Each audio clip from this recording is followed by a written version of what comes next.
Oh, I forgot to put on makeup. Oh well, you know what, it's fine. Hello there.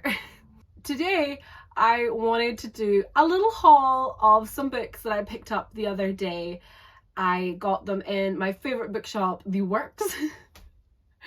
It's just so cheap, like, it doesn't have everything. Like, I wish I didn't get put off by the prices of books, because otherwise I would be shopping in Waterstones all the time. But I love going into The Works and seeing books and being like, oh my god, that is so cheap. Like, I've bought so many books in there over the years. And I will be honest, a lot of the times I used to shop around in the £3 for £5 section. It's now gone up to £3 for £6. I'm a little bit disappointed at that price increase, but you know what? It's broken Britain and all that. Cost of living crisis. So the prices are going up on everything. But I would pick up so many books that always sounded really interesting, a lot of mysteries. And then, I'll be honest, they did always end up being a bit disappointing. It was quite rare for me to actually find a book that was good. Sometimes there were a few that surprised me along the way, but maybe I should just buy like books from Waterstones that I know that everybody's talking about and say that they're great, because then surely if it's likely going to be a good book, then it's money well spent instead of spending money on books that I didn't really like. I'm getting off into a tangent. Moving on. But I bought 6 books when I was there the other day. I think my total came to like £19, and then I used my rewards card and I had like £1 something saved up on it, so I put that towards it. So in the end, I think I had £1.90 or something. But in the end, I spent £17, which was quite nice for 6 books. You wouldn't get that in Waterstones, I'm just saying. A few of these I think I had wanted. I know The Works is getting slightly better at getting sort of like the new and trending books. Like, I've definitely seen like Daisy Jones and the Six, Seven Husbands of Evelyn Hugo, Iron Flame, Fourth Wing. A lot of like sort of newer books that are trending on Twitter and Book Talk and all that. So that is quite nice, and again, like, they do put a little spin on it and give it for you at quite a reduced price. So I saw a couple of books that I had seen people talking about recently or over the years. I think more recently, actually. So I was like, you know what? I'm gonna give this a go. So I'll start with, what will I start with? I actually haven't read the summary on the majority of these books. I just picked them up because I was like, I'll start with the ones that were in the £3 for £6 section, because I did 3 of those. So I picked up the Housemaid and the Housemaid's Secret, which I am presuming this is the first one and this is the second one.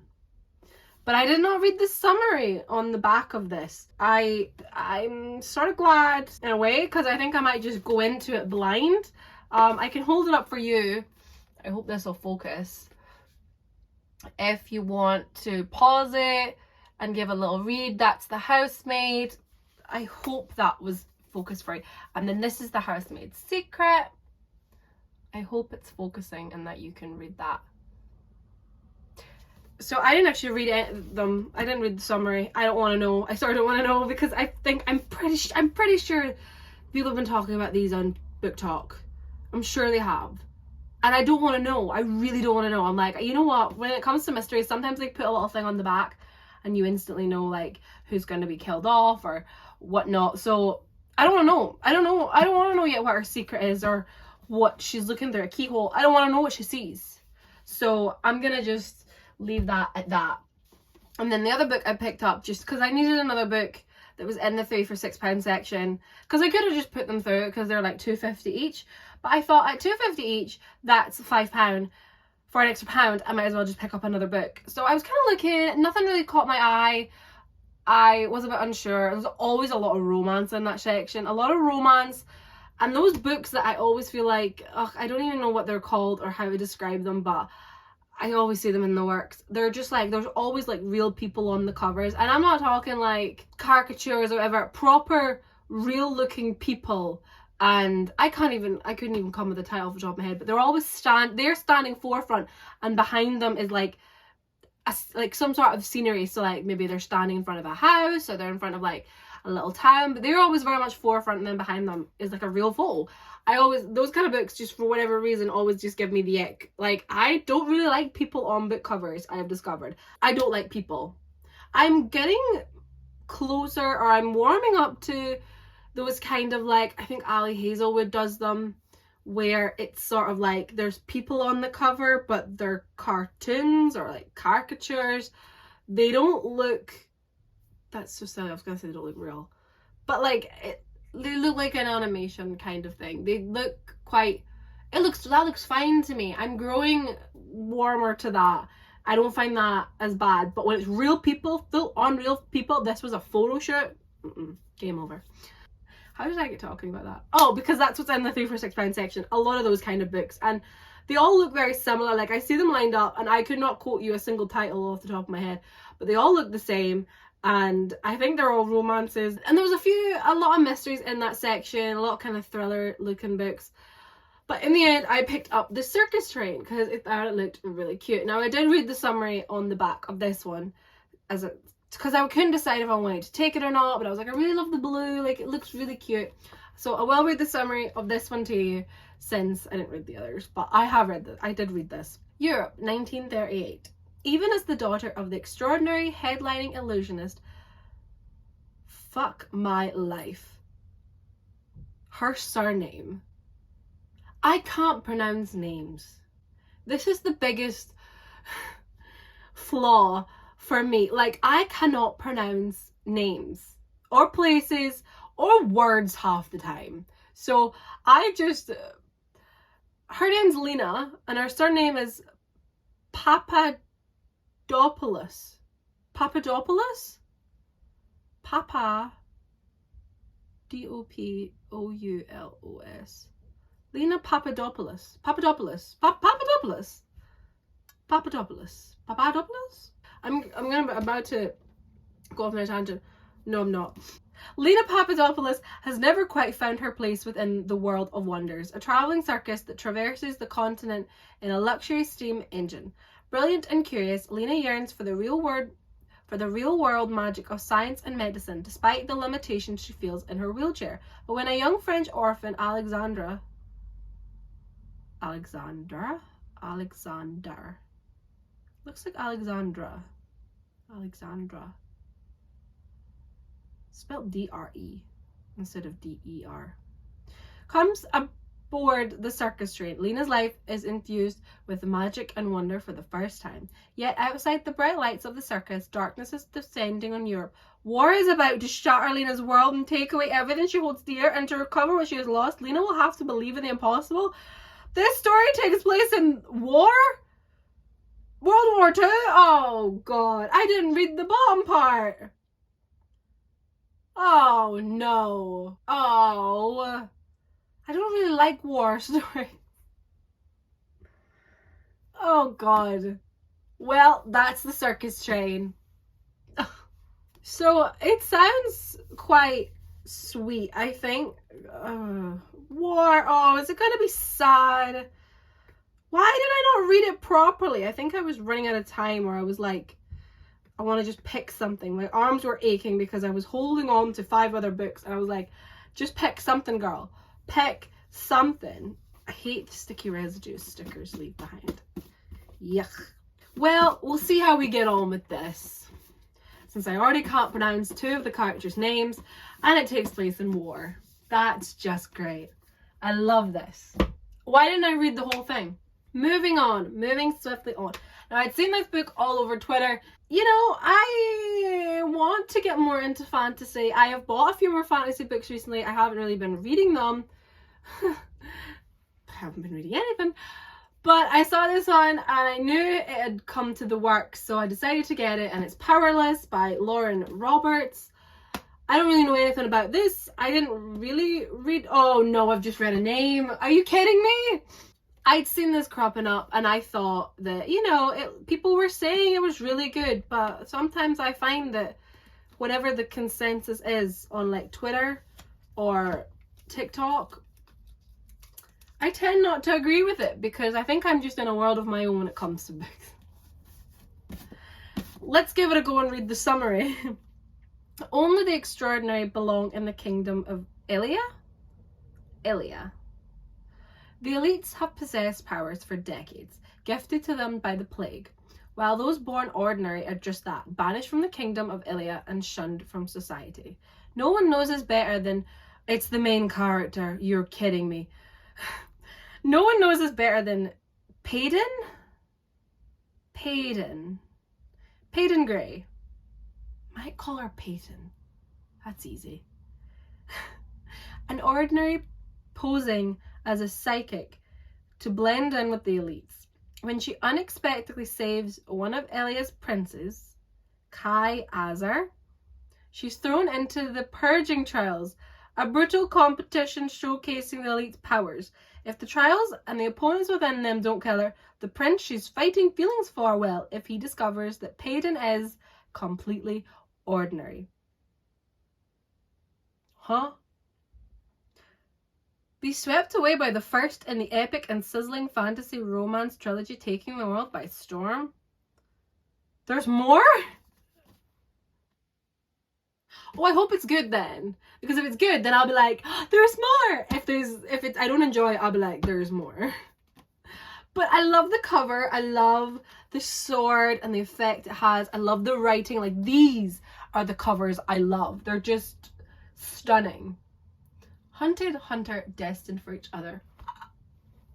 We love a queen who can, like, save her man. We love to see it. I really hope this is going to be good. I've seen a lot of people saying good things about it. I don't really know much about, like, what it's about.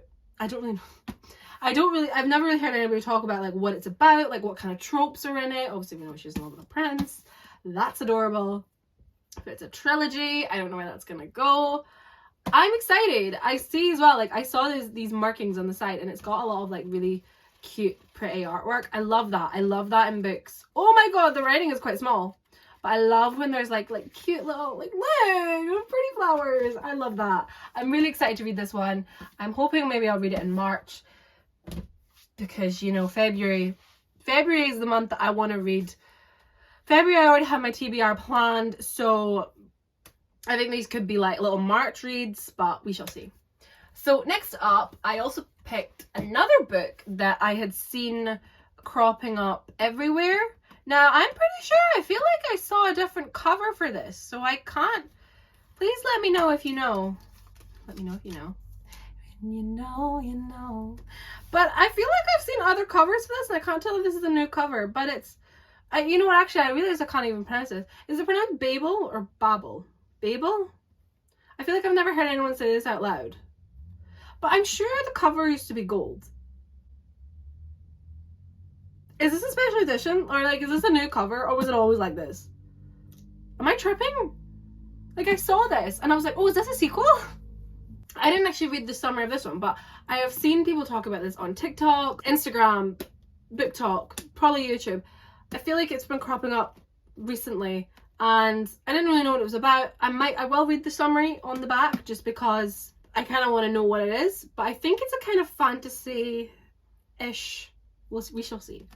Oxford, 1836. The city of dreaming spires. It is the centre of all knowledge and progress in the world, and at its heart is Babel. I hope it's pronounced Babel. Babel? Babel. What's Babel? Babel is something.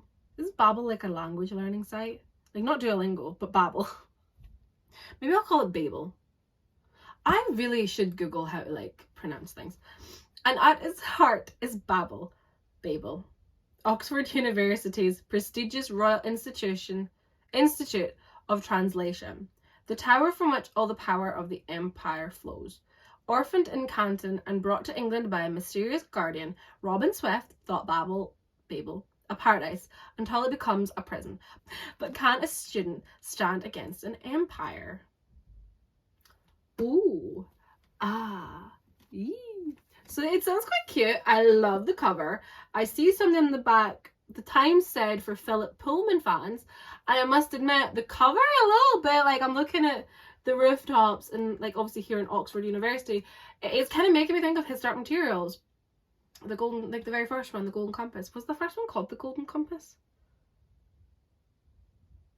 Or was that just what they called the movie? Soul Knife, the Amber Spyglass, the Book of Dust. Was that what the first one was called? Was that the new one? Oh my god, I'm already lost. Don't talk to me about books, honest to god. But I love the cover. I really don't know, how many pages is this? 500? This is why I need like an empty house when I film, because I get very loud. I love the look of the cover. I'm loving, like, it looks very sweet. I like the wording. I like the way it's done like that. I hope I'll have to figure out if it's called Babel or Babel. It must be Babel. Must be. I love that when they stuck the sticker, they covered this area and they kept the winner of the book of the year. But I'm excited to read this because I have heard people talking about it. So I think it could be good. I think it should be. And I think I should enjoy it. And then the final book that I picked up, this one I just picked up because it was only £3. I don't think I know anything about it. I haven't seen it anywhere else. But it's just called The Maid, which is kind of tying in with there's a theme going here because they had the Housemaid. And now we have The Maid. But like I said, it was only £3. And I don't believe I have like seen it anywhere else online anywhere. All my other books that I've been buying in the works in the past like year or so, I kept the stickers on. Like I just put them away with the stickers on, and I found it so much harder to remove. Like they were stuck on there. So it's by Nita Prose. I love the color of the book and the writing, and I read the summary on the back, and it sounds good. Like it sounds like what I love. It begins like any other day for Molly Gray, silently dusting her way through the luxury rooms at the Regency Grand Hotel. But when she enters Suite 401 and discovers an infamous guest dead in his bed, a very messy mystery begins to unfold, and Molly's at the heart of it. Because if anyone can uncover the secrets beneath the surface, the fingerprints amongst the filth, it's the Maid.